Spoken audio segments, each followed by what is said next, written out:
Hey, good morning. It's Michael Beck. I'm back here at the Murtec 2025.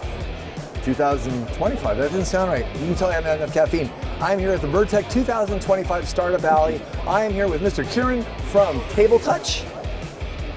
Please forgive me, I don't know enough about you guys, so I came here to get educated. If the people that know me, have me watch along, they'll also know that I am a comic book nerd. My entire office is filled with statues of marble, and one of the questions I ask a lot is origin stories. Ciaran, how did it all happen? Yeah, so... Are you like the spider? What's that? No, Okay. No, thankfully no bugs involved. Yeah, my wife and I own a few restaurants.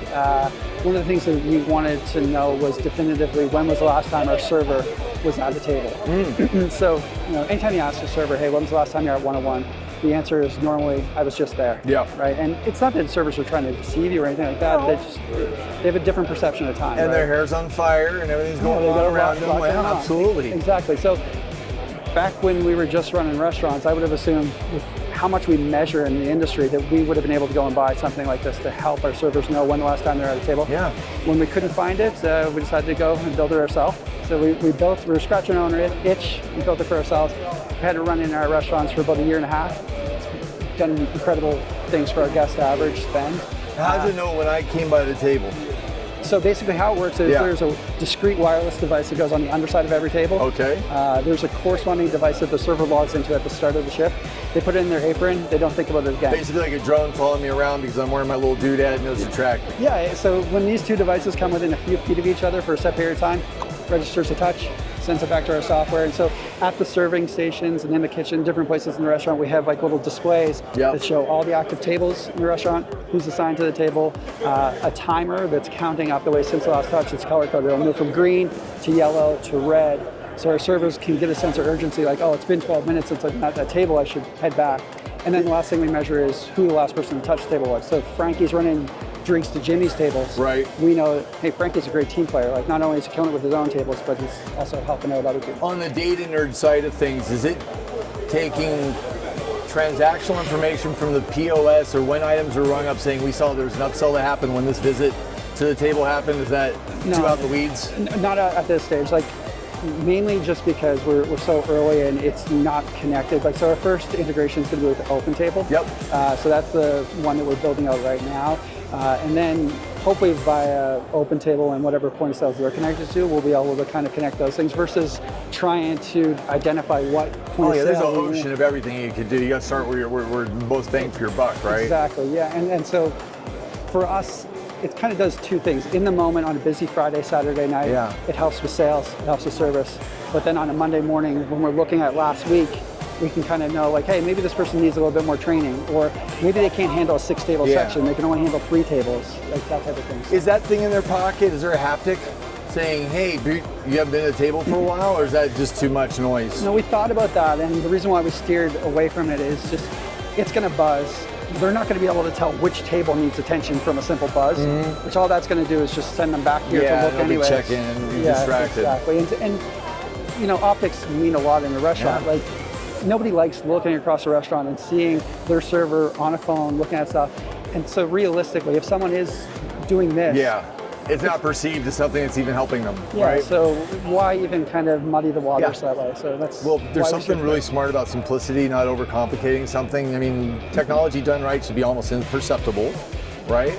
When I went to build it, because my wife runs our restaurants, she said, do not build me a headache. Right, like I'm not interested in having something else I need to manage, or this needs to be simple. And I said, okay, so what can I ask the servers to do? And she was like, nothing. Like, they're already too busy. You can't ask them to do anything. This is a coaching tool. Yeah, exactly. It's real-time data in the moment for the server, right? So just like any other tool, like information helps you do things better. And knowing that, oh, it's actually been 10 minutes rather than only 2, that helps us deliver a better guest experience at our spots. Excellent. So question, one, what are your odds today? What are my odds today? Well, winning the Startup Alley. Oh, I'm not even thinking about that. There's a lot of great people here, and we were just happy to get in, and we weren't really sure because we only focus on full service restaurants, like how it was going to be perceived, and so yeah, we're just, we're happy that people are interested in it and looking at it. I love the humility.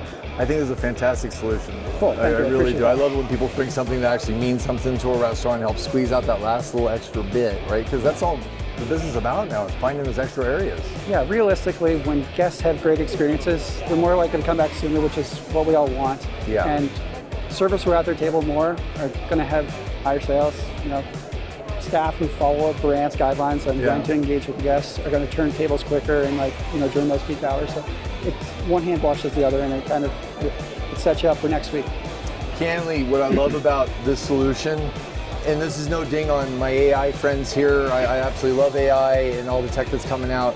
Most of the solutions out here are trying to find ways to replace the employee. I love that this solution is actually finding ways to make the employee better and create the guest experience and knit it to the human piece. Table service, fine dining, casual dining, it's all about experience, and it's not going to be because there's a cool sign on the wall. It's going to be because of the greeting they got, the experience that was delivered, the smile they were given, and the timely service, right? That deserved the tip. Yeah, we're like one of the speakers said here this week. Like we're still pack animals, right? Like we long for like kind of communication with each other and engaging with that. And so technology has a place to like speed things up and kind of take a human element out of it, but also it can help us do things better. So you phrased it really well. No, absolutely awesome. Hey, Ciaran, I'm going to get it right. Ciaran, that's it. With authority. I messed up like 5 times. But Ciaran, thank you so much. Where are people going to see you next? I mean, in terms of the show? Yeah. Yeah, we're actually going to be at the Restaurant Canada show in April. That's where we're Really? Are you guys Canadian? We are. I have the #1 hospitality podcast in Canada now. We're a late night restaurant show. There you go. With Jay Ashton. So maybe we can have you guys on. Yeah, we're in Halifax. That's where we're based. So yeah. They're going to be on our show. They don't know it yet. We'll find them. Awesome. Dude, thank you so much. Hey, great, really appreciate it. And not that you're projecting it, but good luck on the competition. I think everybody's got a good shot at. Hey, it's been Michael Beck reporting live. Tune in again for our next startup here at Startup Valley here at Murtec. Have a great day, everybody.